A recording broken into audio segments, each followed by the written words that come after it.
దేవుని వాక్యం చదువుకుందాము. ఆదికాండము 1వ అధ్యాయము 27వ వచనము 28వ వచనము.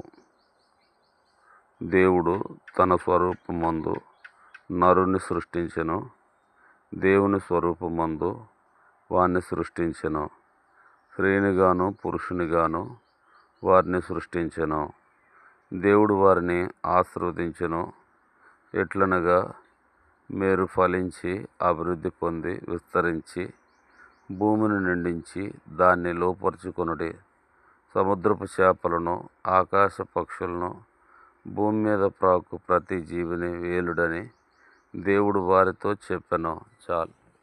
కాబట్టి దేవుడు మానవులైన మనల్ని ఎంతగానో ప్రేమిస్తూ వచ్చాడు. కాబట్టి ఈ భూలోకంలో అన్ని జంతువులు ఉన్నాయి, కానీ ఏ జంతువు కూడా దేవుని పోలికలో లేదు. మానవులమైన మనల్ని ఆయన పోలికగా ఆయన స్వరూపమందు చేసుకుంటూ వచ్చాడు.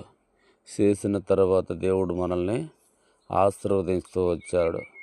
మీరు ఫలించండి, విస్తరించండి, భూమిని నిండించండి, ఆకాశ పక్షుల్ని, భూజంతువుల్ని, సముద్రపు చేపల్ని లోపరుచుకొనుడి అని ఆశీర్వదిస్తూ వచ్చాడు.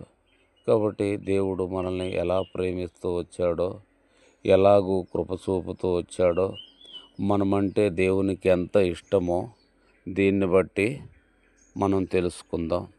కాబట్టి దేవుడు మనం ఫలించాలి, మనం అభివృద్ధి పొందాలి, భూమిని నిండించాలన్నదే దేవుని యొక్క కోరిక.